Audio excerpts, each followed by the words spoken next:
Hello everybody, it's Stephen here for the Idiot Quilter, and welcome to my weekly episode. It is episode number 354 for April the 4th, 2026, and I hope everybody so far has had a good week. I just had a really good morning, even though it's not even 7 o'clock yet. Yes, Walter informed me, he stayed up late for this, that our government, excuse me, had an election, 3 by-elections last night, and we now have a majority Liberal government, and that is good news for our country as far as I'm concerned.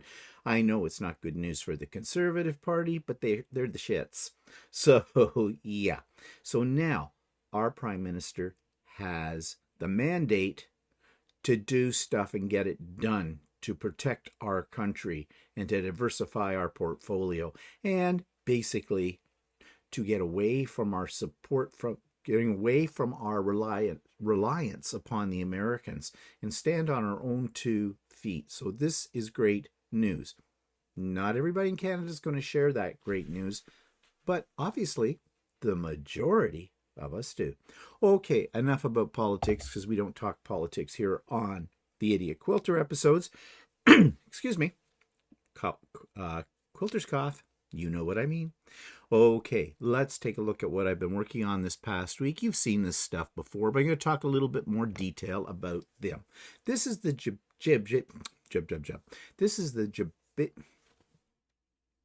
Jacobean floral table runner. Yes, spit it out. And I'm really pleased with the way it turned out. I have curve binding on it, and this book, the one that I told you about a week or so ago, the Quilt Binding Bible by Marcy Baker, is excellent. This is excellent. Every kind of binding situation you'll have, that book will have it. So I highly recommend it, and it's easy to get your hands on. Amazon has it, but your local quilt shop may too. So you may want to check there first and then Amazon. But anyways, did I have any problems with this? Well, not really. Everything matched up pretty good. It looks like my binding went a little wonky up here at the top and down here, but it really didn't. I use invisible thread, and you can just see it here on the edges to hold down my bindings. I've been doing that forever, and I really like using invisible thread. And I use Superior invisible thread. It's a monopoly. But it's not like fish wire. But it is 100 weight, so it's very, very fine. The biggest problem I have with it is when I thread my machine, if my machine comes unthreaded, trying to find the thread, see it, because it is so fine. And of course, it's practically clear. And when you've got that thread up against a white sewing machine, well, yeah, my eyes aren't that great. So anyways, that's what I use on it. You sew the panels together, you match them up, and I didn't do too bad a job. Not every project will you get to match up perfectly. But you know, it's a table runner. There'll probably be stuff on it. Don't worry about that. I don't. Colors are very spring-like, I think. Very bright, very colorful. And, you know, we're coming out of winter, so we can use that kind of thing. And it's on my dining room table right now. It will be for maybe a couple of months before I decide to change it out for something a little different. Again, I change out my table runners every so many months, depending, you know, on the season. And I've got ones for special occasions like Easter, Christmas, July the 1st, which is Canada Day, one for the fall, one for the spring, one for the summer, whatever grabs my or floats my boat, so to speak. So yes, I'm very pleased with the way that turned out, and I didn't take a picture of the backing, but the backing is this white, the same white. This is one of my go-to fabrics that I buy by the bolt, because I use a fair amount of white in my quilts as a background. So I usually buy it by the bolt, and I have several bolts in different types of whites that I like to use, and this is one of them. Okay, moving on. Here it is, the Alaskan quilt. This is block set. Sorry about my voice. Block set number 5. Little problem. I'm still not getting my points where I would like them to be. I mean, some of them are coming out fine. They're giving me a good 1/4 inch away from the edge, as you can see, but I've got other ones that are coming a little too close, and they're going to get cut off when I put them into the quilt. However, and I'll talk about it probably next week, I've already started the next block set, and I'm trying something a little different. And so far, I'm very pleased with this. So, and I'm getting my points the right way. So you'll see that next week when I talk about block set number 6. This is block set 5. And as I work my way through it. And hopefully that will have solved the problem. But then what do I do with these ones that aren't? I'm not perfectly happy with. You know, there was a day and age when I first started quilting, I was cutting off points left and right, and it was quite obvious. But to me at that time, I thought, well, you know, done is better than perfect. Yeah, no, it is not. I learned then how to get good points, and that's why this annoys me in this pattern, because I know how to get decent points, and I don't know why I'm having a problem with this one. But I'm still working on it, and as I said, I think I have come up with the solution, and I'll discuss that next week on next week's episode of the Idiot Quilter. And then I've got the first character done in the second star to the right quilt, Sew Along by Art East Quilts. And this is my design wall. And usually when I show you a project, I have it hanging up here and I take a picture of it here if it'll fit on the design wall. If it's too big, I go into my rec room and lay it on a carpet I have in there, which isn't the best way to take pictures of quilts because, you know, things get skewed around. But let's just take a look at what I've got up here. Of course, I've got Peter. And Peter came along quite nicely. There's a couple of little things I have a problem with. For example, if you look at the panel that has his arm out here, you notice his arm and his elbow don't really match up. And you're going to say, well, you could have ripped that out and readjusted it. No, because it's out by about 1/4 inch. And yeah, I'm not really sure why it did that. Maybe I was off on my cutting by 1/8 inch or something. It's a possibility. But you know, I'm not going to let it bother me because it is what it is.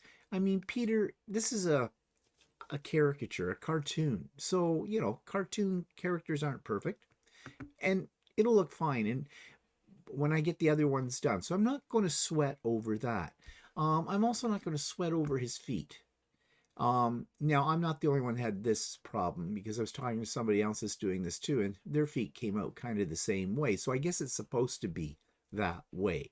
And maybe it would look funny if the feet, if he had cankles. Yeah, if those were thicker here to fit his feet, I think it would look funny because he'd look like he has cankles. So yeah, and I did, this is my mistake right here. You notice this should be symmetrical. You know, this point goes this way, this point goes this way, this one goes this way. Well, this one's right, and this one's right. This one's wrong. I should have put it on the other side, and I didn't realize it until I got down here and got this piece across. Now, I could have, and it wouldn't have been that difficult. It would have been kind of annoying. I could have, like, unsewn this seam here up to maybe the edge of his heel, and, you know, but then I'd have to unsew it from his leg, and that's kind of on an angle, and, you know, I know something, is it worth it? I don't think it is. I've pointed it out to you, but would you have noticed it if I hadn't? and as long as you hadn't been working on this too. So I'm not worried about it yet. Now, the pattern didn't say I could put these pieces together yet, so they're not together yet. They're here on the design wall. So what else do I have on a design wall? Well, you've seen this one in behind. This is the scrap quilt that I made up for Walter to do his quilting on. And oh my God, he is doing such a great job. In fact, he blew me away. Yesterday morning, I went out and took a look at what he had accomplished. And I see this one square because he's been using rulers lately. I think he's rather do completely free motion. He's not really happy with doing ruler work. He finds that annoying. But he did a free motion one in a little 4-inch block. It's perfect. It's these swirls and everything in it, and I don't have a picture of it right now to show you. We'll save that for So Chatty later this week on Friday. But it's amazing. And I told him that. And you want to know something? You don't often see Walter smile. But I said to him, that block, that one is amazing. And he lit right up. Made me as jealous as hell. I wish I could do that, but I can't. And, you know, I knew he'd be good at it. I knew he'd be good at it. Damn him, that bugger. But, yeah. So you'll see that on So Chatty on Friday, and probably some more of his work, because he works on it a little bit each night after I've gone to bed. So what's up else is up here on the design wall? Well, you're going to see these two little guys peeking up here in the corner. This is an In the Hoop project. It's Australian animals. It's a table runner. I've had this pattern for quite a while. It comes from Sweet Pea Designs, which are out of New Zealand. And I'm using my Australian fabrics for this one. I thought that would be appropriate. And I love the indigenous Australian fabrics, and I have quite a collection of them. So I thought, you know, it's time to use them for something. So I think this is going to be really kind of neat when it's done. I do have a third panel, which at the time that I took this picture, I didn't have it up here, but it is up here now. And I may share more of this with you on So Chatty or on Stephen and Walter Live later in the week as I get that done. Over on the other side, two of these you've seen. These are from my demonstration about using the Accuquilt. This was the carpenter's wheel, this big one up here. And this was from the 8-inch cube, which I showed you this past... actually, you're going to see this. Yeah, this one's this week. Yeah, you haven't seen it yet. It's in this video. Yeah, there's going to be a video. Oh, sorry. It'll be in this week's So Chatty for that. And looking ahead, this is the 12-inch cube. So these are demonstrations, which you will see how they're made on So Chatty over the next couple of weeks as I progress with the Accuquilt demonstrations. So yeah, lots of things on my design wall to share with you. Okay, so what's coming up? Well, we have, of course, Sewing with Stephen every Wednesday. So this Wednesday, the link's in the show notes below. It's always the same link.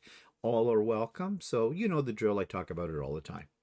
It's the highlight of my week, I'll tell you that. I love my sew day with all of the people that show up and my friends. And yes, they have become friends, and you've heard me say that before. And I look forward to it because it's one day out of the week where I'm not making a video, okay? I mean, I enjoy making my videos, but they're on a schedule, and I got thinking about it this morning. It's kind of like being back at school when I make these because I have a lesson plan, and I stand up in front of a group of people, and I teach or talk or whatever, lecture. Yeah, so Wednesdays is my day off. And on my day off, I sew. So yeah, I look forward to my Wednesday sew days all the time. And I hope, and I think my regulars do too. And why don't you become a regular as well if you're not already? If you've got the time and you want to do it, come on, join us. You don't have to come every week. It is completely open to your interpretation. Put it that way. Do whatever you want. Come whenever you can. Stay for as long as you want. Come at whatever time you want to come. Yeah, easy. Okay, that brings me to the retreat update. Well, registrations close tomorrow, Wednesday, April the 15th. I know originally I said April the 14th, but I have still a few spots left, so I thought, what the heck, for those last minute deciders, I'm leaving the registration open. So it does close at midnight tomorrow. Midnight, your time or my time, it doesn't matter.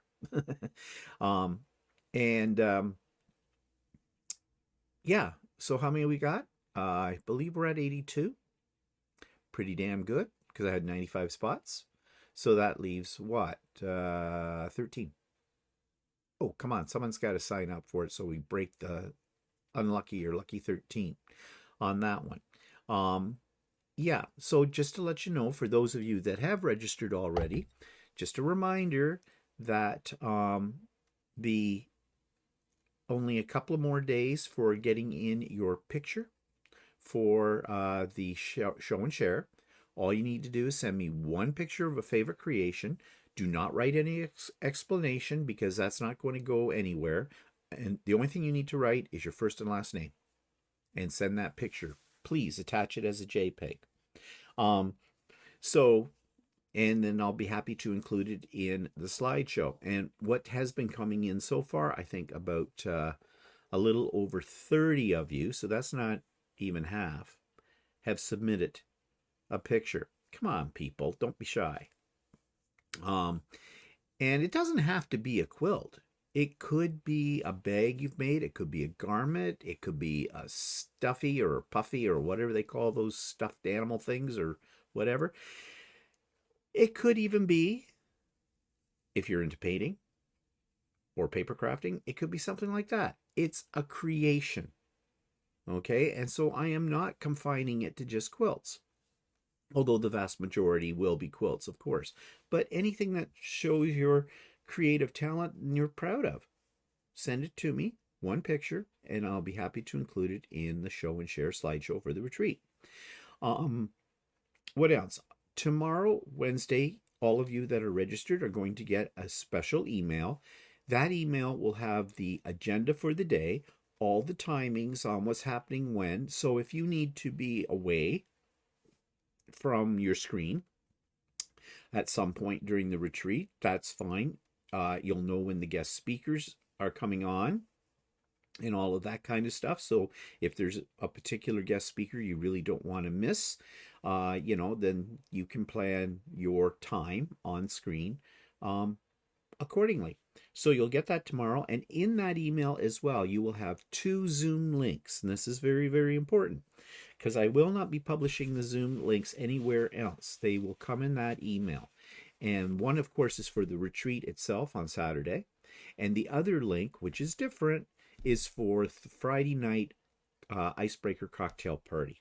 Now, what's the icebreaker cocktail party for anybody who's new to one of my retreats?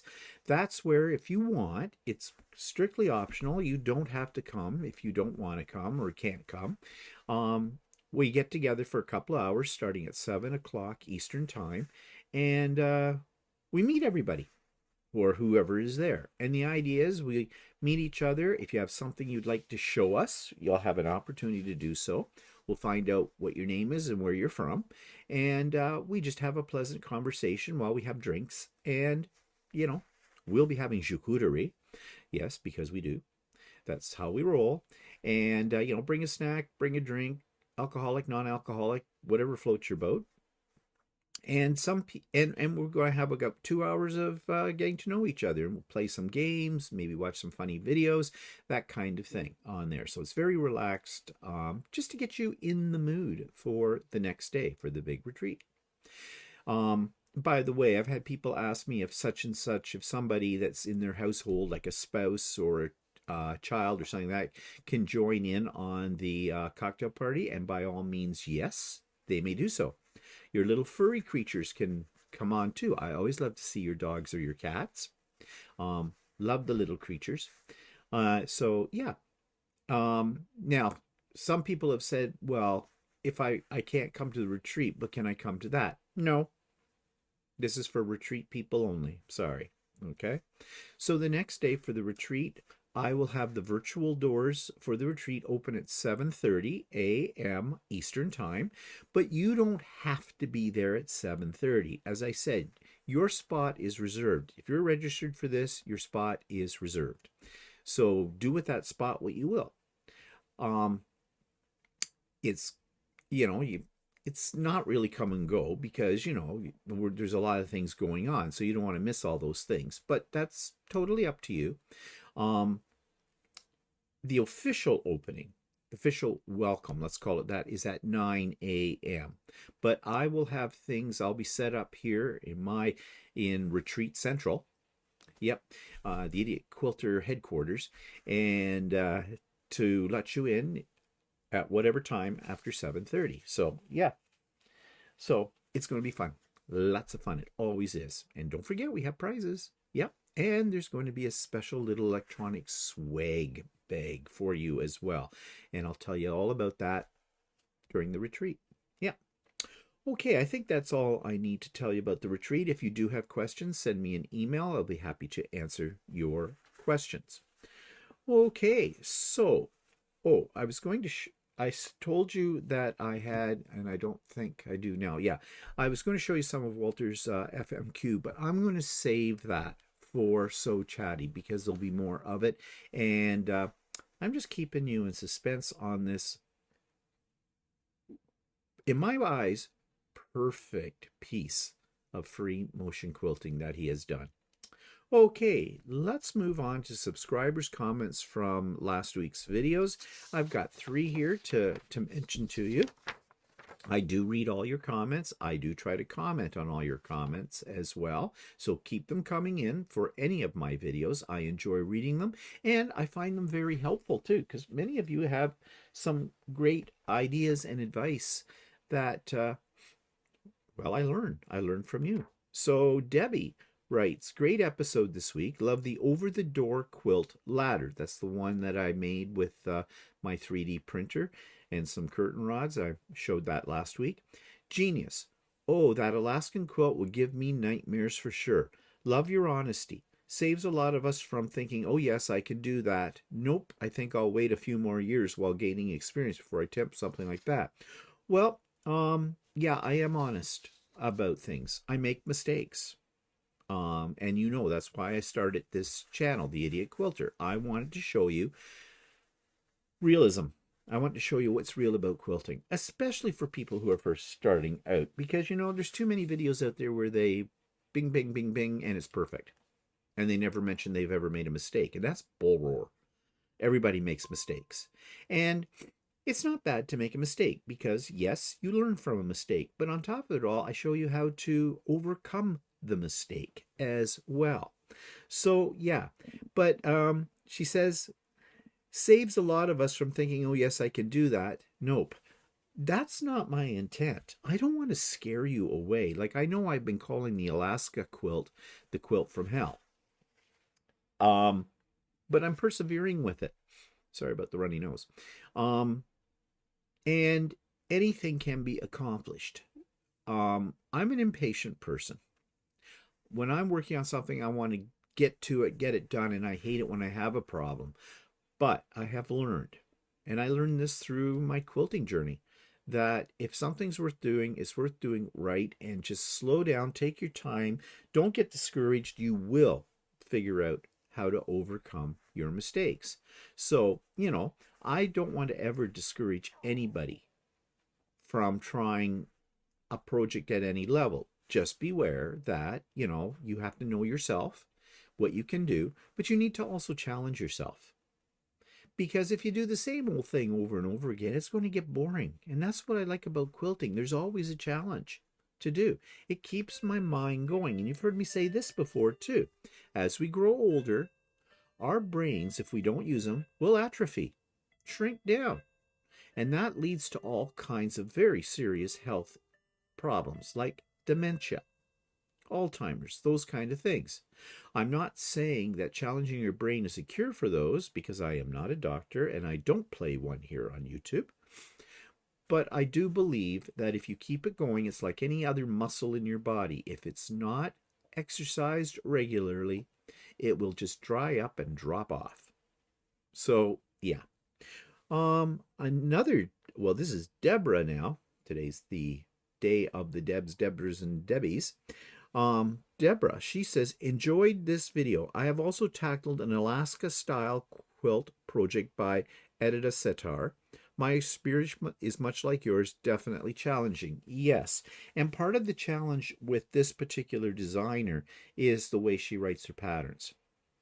They're very wordy, and they are a whole bunch of instructions are all jammed together in one little paragraph, and I don't like that personally. That's not how I learn. I know it's going to take up more paper, I know that, but it's nice to have something that is either a bulleted point or a numbered point, and this is what you do first. Bingo. This is what you do second. Bingo. And I like checking them off as I do them. Also, my eyes focus better. If I see a whole bunch of instructions going back and forth like this, I will miss something. My brain gets befuddled. Now, that's just me. Maybe. I don't know if you have that problem or not. But I don't understand these designers, these pattern writers who don't put things out like that. Because don't you want to have the people who are doing your pattern, don't you want them to have success? So why not set them up for it? Not set them up for failure. So yeah, I don't think I would necessarily do another one of her patterns anytime soon. Although having said that, I have a book that has the Alaska quilt in it, along with about 10 or so other patterns of hers. So maybe after I've done the Alaska quilt, I'll get the idea of how she works, and maybe I'll attempt something else down the road. I don't know.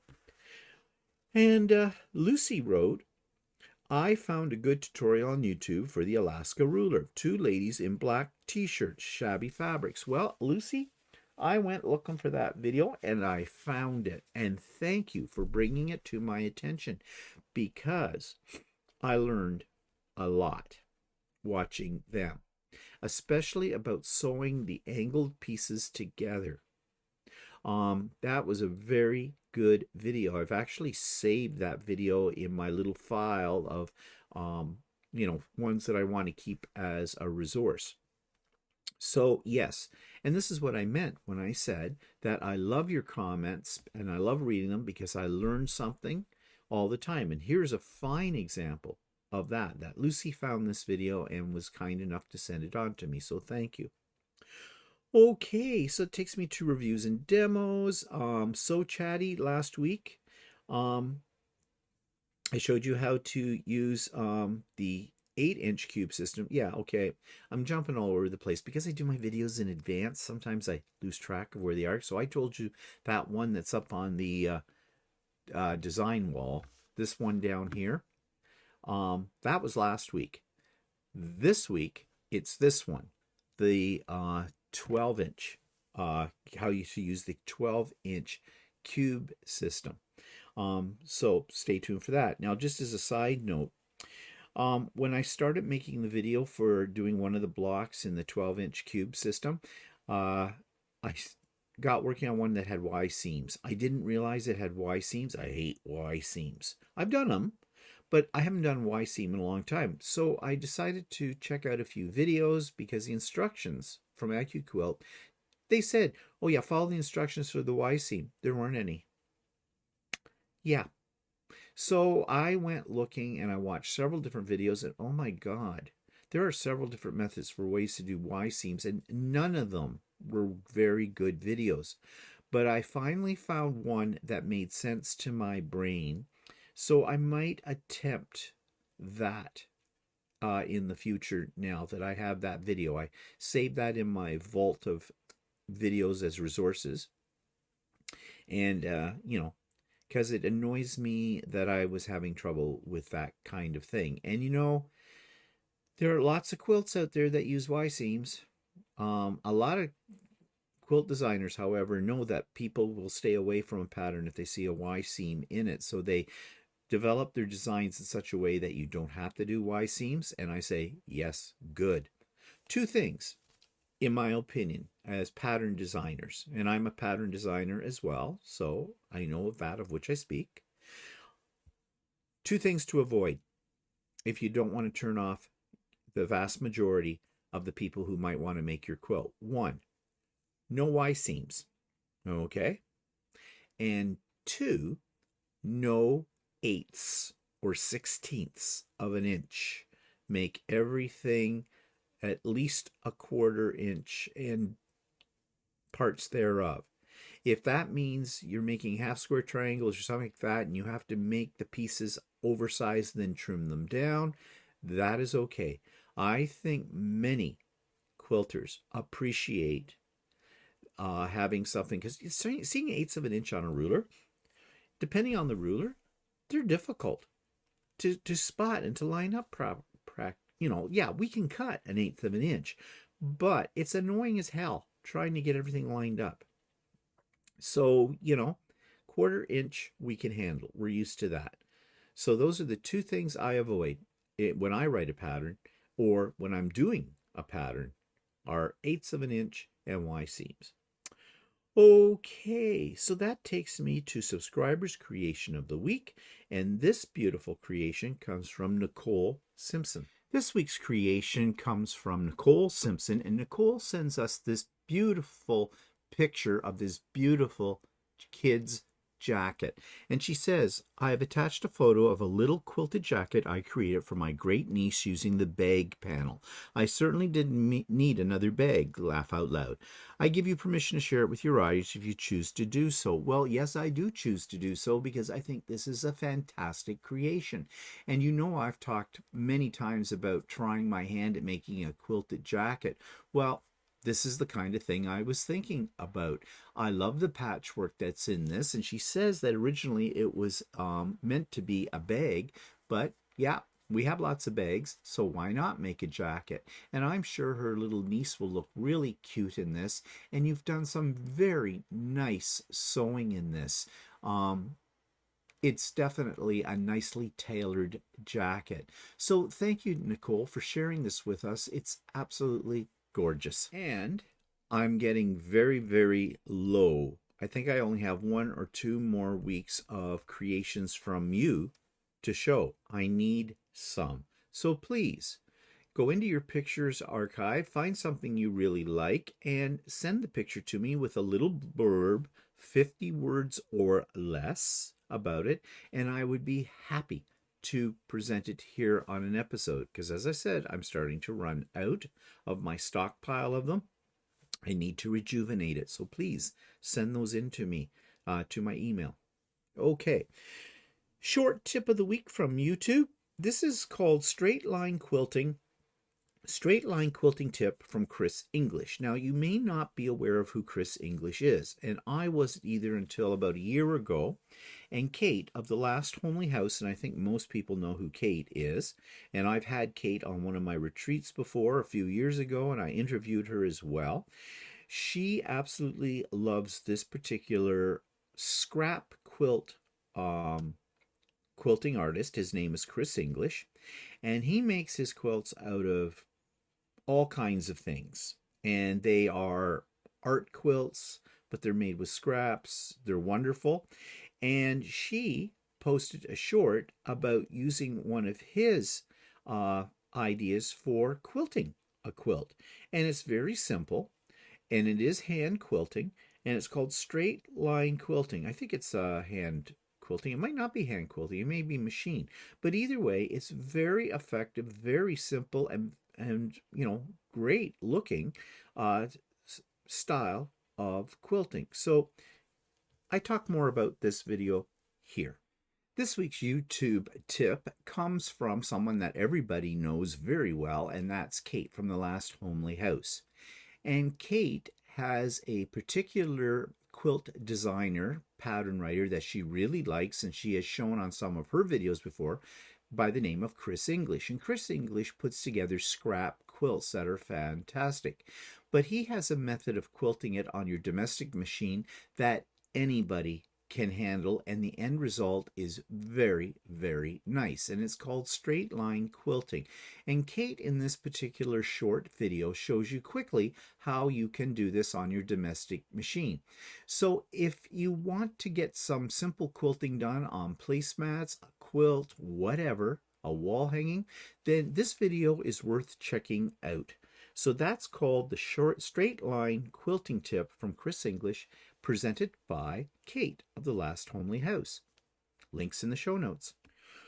Okay, so in my continuing series here on the Idiot Quilter with the Alaska quilt, I am going to now insert the video I made talking a little bit about Block 3, the Block 3 set for the Alaska quilt.